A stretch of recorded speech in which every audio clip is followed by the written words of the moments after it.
A woman is dragged naked through cobblestone streets while her own children throw stones at her face. Her crime, a whispered rumor. No trial, no evidence. Just an accusation that turned her neighbors into executioners. But that was just the beginning. What came next was so disturbing that even the priests performing the ritual vomited. This isn't fiction. This happened thousands of times across medieval Europe.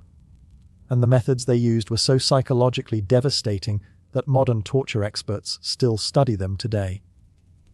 In the next few minutes, I'm going to show you the real documents, the actual laws, and the horrifying testimonies that reveal a system of punishment so calculated, so theatrical, and so brutal that it makes modern horror films look tame. And here's what will really disturb you. The people who designed these punishments weren't sadistic monsters. They were respected community leaders, priests, and lawmakers who believed they were doing God's work. Stay with me, because by the end of this video, you'll understand why one historian called this the most systematic destruction of the female body in European history. And fair warning, some of what you're about to hear crosses lines you didn't know existed. Before we dive into the specific punishments, you need to understand something crucial. This wasn't chaos. This was a system, a carefully designed machine of terror that operated across centuries and continents. From the frost-covered villages of Norway to the sun-baked squares of Spain. In medieval Europe, a woman's body was never truly hers. The moment she married, she became what legal scholars called femic, a covered woman, covered by her husband's identity, his property. And like any property, damage to a Tito was a crime against the owner, not against her. An adulteress wasn't just breaking a marriage vow. She was committing theft. She was counterfeiting heirs. She was destroying a man's most valuable asset, his certainty about his bloodline. Think about the economics of this for a second. In a world without DNA tests, without birth certificates, the only way a man could be sure his children were actually his was through the absolute sexual control of his wife. Her infidelity didn't just wound his pride, it threatened to redirect his entire fortune to another man's bloodline. It could destroy alliances between families. It could invalidate treaties between kingdoms. So, the response had to be proportional to the perceived threat. And that's where it gets dark. Because these punishments weren't designed just to hurt one woman. They were designed to terrify thousands, to create such vivid, scarring spectacles that every woman in every village would carry the images in her mind like a brand. The cruelty was the point. The horror was the message. And here's the part that should disturb you most. The communities that carried out these punishments weren't filled with evil people. They were filled with ordinary people who had been conditioned to believe that this level of violence against women was not just acceptable, but righteous, necessary, holy. Let's start with the punishment that was considered merciful. They called it the carting or the penance walk. But those gentle terms hide something far more sinister. This was psychological warfare disguised as justice. And the first weapon in this war was the shaving. Imagine you're a woman in a 14th century German town. Before dawn, the bailiff and his men break into your home. They don't arrest you quietly. They make sure your children watch as they drag you to the town square, where a rough wooden stool has been set up. A barber, sometimes the same man who shaved your husband for years, approaches with shears. But he's not here to give you a haircut. Historical records from Augsburg describe how they would deliberately make the shaving as ugly as possible. They'd leave patches, cut the scalp, make the woman look not just shaved, but diseased, monstrous. One account from 1487 describes a woman who begged them to at least make it even. And the crowd laughed. Her humiliation was their entertainment. But the shaving served a deeper purpose. In medieval symbolism, a woman's hair was her crown, her beauty, her feminine identity. Joan of Arc was accused of heresy partly for cutting her hair. For a married woman, her bound or covered hair was a symbol of her modesty and her marital status. To shave it was to unmake her as a woman, to strip away not just her hair, but her social identity. Then came the stripping. And this is where it gets especially calculated. In some regions, they'd leave her in a thin shift, basically a nightgown. In others, particularly in England and parts of France, the law explicitly required complete nudity. Why? Because female nudity in public wasn't just shameful. It was spiritually contaminating. It transformed her into a walking curse, something that polluted the very air around her. Now, here's where the psychological torture really begins. She's not just paraded through any streets. She's marched past her own house, past the church where she was married, past the market where she bought food, past the homes of people she's known since childhood, and at each stop, the crowd grows. But here's the truly diabolical part. Participation wasn't optional. Town records from multiple cities show that citizens could be fined for refusing to witness these processions. Your neighbors, your friends, people you'd shared meals with, they were legally compelled to be there. And many went further than mere witnessing. Court documents describe how crowds would throw not just rotten vegetables, but stones, mud mixed with human waste, dead animals. A record from Turs in 1342 describes a woman who lost an eye when someone threw a sharp bone. Another account mentions a pregnant woman who miscarried from the trauma. The authorities didn't intervene. This was working as intended. The procession could last hours. In larger cities, they'd take the longest possible route, sometimes parading the woman for 6 or 7 hours under the hot sun or in freezing rain. Some women collapsed. Some lost their minds right there in the street, screaming incoherently, which only added to the spectacle. And then came the final cruelty, the return home. She'd be released at her own doorstep, where she'd often find that her husband had already locked her out. Her children had been told not to speak to her. Sometimes her possessions would be piled in the street, already claimed by neighbors. But the punishment didn't end there. That's what makes this so psychologically devastating. A woman who underwent this ritual was marked for life. She couldn't remarry, couldn't get work, couldn't worship in the church without sitting in a special section reserved for public penitents. One chronicle from Paris describes a woman who 15 years after her penance walk was still recognized on the street and spat upon. This was social death by design, and it was considered the lenient option, because when an accusation lacked proof, the system had something far worse in store. Trial by ordeal. Even the name sounds medieval and barbaric to us now. But here's what you need to understand. To the people of medieval Europe, this wasn't barbarism. This was the ultimate form of justice. They genuinely believed that God would intervene to save the innocent and condemn the guilty. Which makes what actually happened even more horrifying. The most common ordeal for accused adulteresses was trial by cold water, and the theology behind it reveals a kind of twisted genius. The water used wasn't just any water. It was blessed by a priest, sometimes taken directly from the baptismal font. The reasoning went like this. Since water was used in baptism to wash away sin and welcome people into God's grace, it would naturally reject a sinner. Pure water would not accept impure flesh. So here's how it worked. Based on detailed records from dozens of trials across England, France, and Germany, the woman would be brought to a river, pond, or specially constructed pool, usually at dawn. The entire village would be required to attend. Again, compulsory witnessing. A priest would perform an elaborate ceremony, blessing the water, calling upon God to reveal his judgment. The woman would be stripped down to her shift. Then, and this is explicitly documented in legal codes like the Saxon Spiegel, she would be bound in a specific way. They'd tie her right thumb to her left big toe and her left thumb to her right big toe, curling her body into a position that made swimming impossible. Some regions added a rope around her waist, but here's the crucial detail. The rope wasn't for rescue.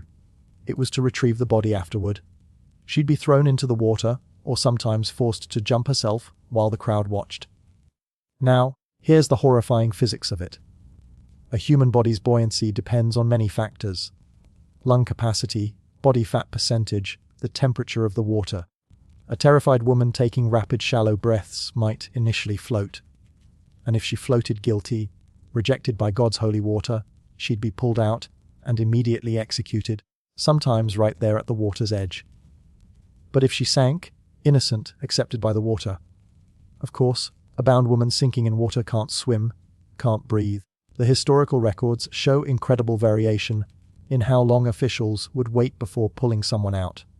Some accounts suggest minutes. Others suggest they'd say a full prayer first, potentially 5 minutes or more. Here's a specific case from 1194 in England. A woman named Edgith was accused by her husband's brother. She was subjected to trial by water. The Chronicle says she sank like a stone and was pulled out nearly drowned. She was declared innocent. She was also brain damaged from oxygen deprivation and died 3 days later. The record notes that her husband was ordered to take her body for Christian burial, as she had been proven innocent by God's judgment. Think about the psychological torture of this. You're accused of a crime you may or may not have committed. Your fate is being decided by whether you float or sink. Either outcome could kill you, and you're supposed to believe that God is watching, judging, and will save you if you're innocent. Imagine the spiritual crisis. If you sink and drown, did God abandon you? If you float and are executed, did God condemn you? But trial by cold water wasn't the only ordeal. In some regions, they used trial by hot iron. The accused would have to carry a piece of red-hot iron for a specific number of paces, usually 9. Her hands would be bandaged, and after 3 days, the bandages would be removed. If the burns were healing cleanly, she was innocent. If they showed signs of infection, which given medieval hygiene was almost inevitable, she was guilty. One record from the 12th century Bavaria describes a woman who begged to be allowed to confess rather than undergo the ordeal. She was told confession without trial would result in harsher punishment, mutilation instead of execution. She chose the iron. Her hands became so infected that they had to be amputated. She still died from sepsis a week later. The court declared her guilty based on the infection and denied her Christian burial. Here's the truly sick irony. These orals were eventually banned by the Catholic Church in 1215 at the Fourth Lateran Council. Not because they were cruel, but because the Church decided that making God perform miracles on command was theologically inappropriate. It was disrespectful to God. The suffering of the women wasn't the concern, the propriety of the ritual was. But even after the official ban, trial by ordeal continued in many regions for another century or more. Sometimes rebranded as tests rather than religious rituals, the horror continued. The women drowned and everyone told themselves that justice was being served. And yet, as terrible as these punishments were, they could still result in death by accident or misfortune. The next punishment we're going to discuss was designed to ensure something worse. That you'd survive but wish you hadn't. If you wanted to understand the medieval mind, you have to understand their obsession with permanent markers.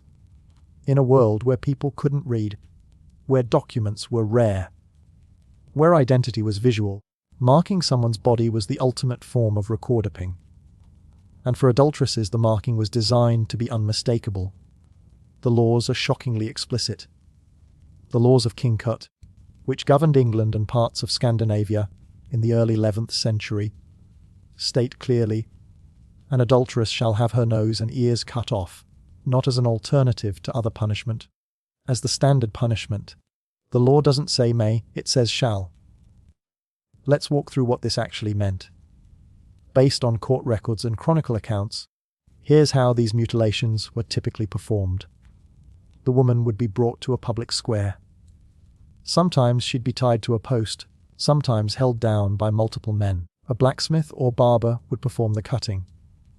These were the people with the sharpest blades and steadiest hands. No anesthetic, no alcohol to dull the pain.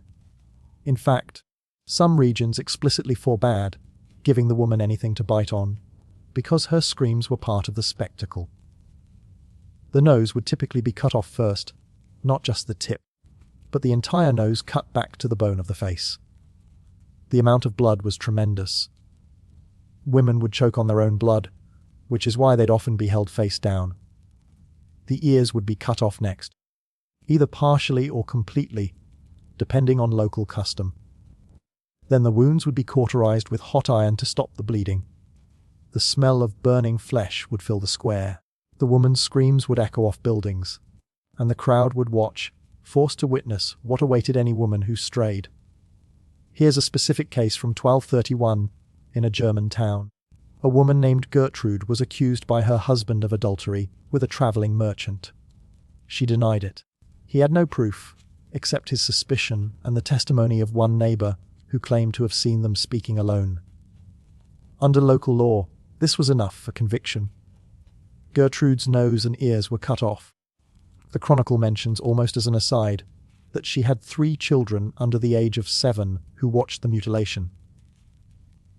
It notes that her youngest daughter couldn't cease crying for many days after.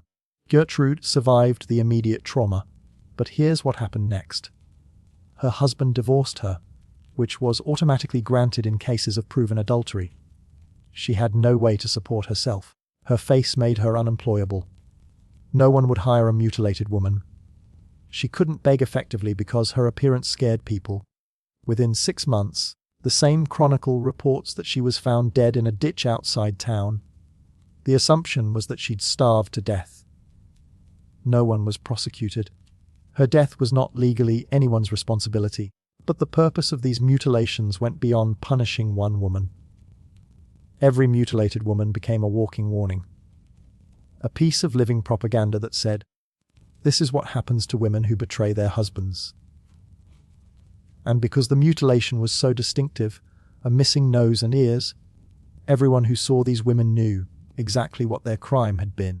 There was no hiding it, no starting over in a new town. The punishment followed them everywhere until death.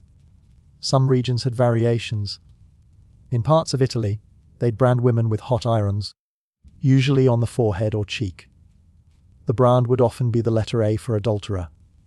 In France, some courts ordered the cutting of hair, followed by the slicing of tongues, particularly if the woman had protested her innocence too loudly.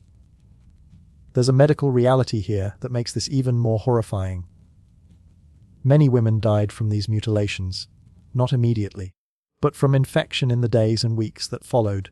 Medieval physicians had no concept of antiseptic technique.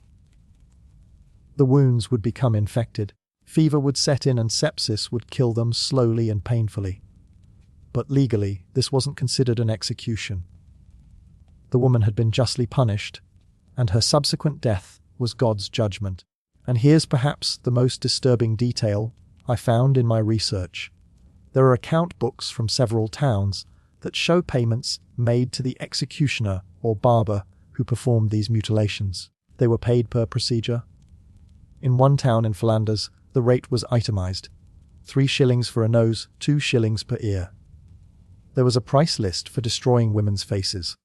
But mutilation, as permanent and devastating as it was still a punishment for common women. For noble women, for women whose families had power and influence, the medieval legal system had devised something arguably worse: a punishment that would destroy you slowly in darkness and silence over years or even decades.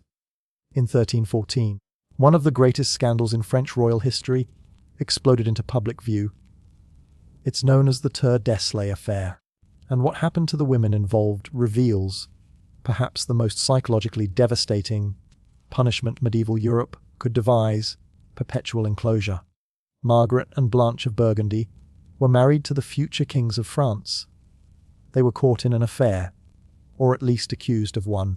The evidence is murky even in historical records. Their male lovers were brutally executed, flayed alive, and dismembered in public. But for Margaret and Blanche, death would have been mercy.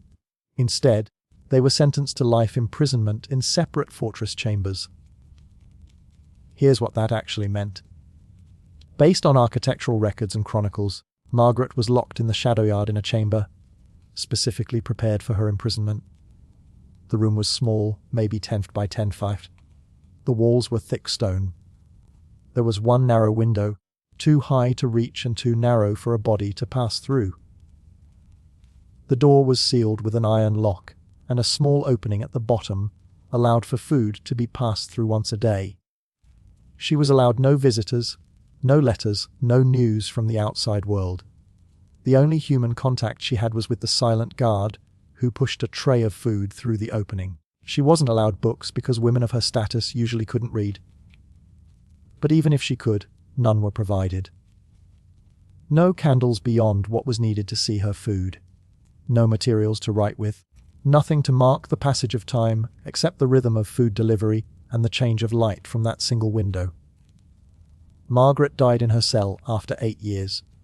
She was 30 years old. The Chronicle says simply that she died of natural causes.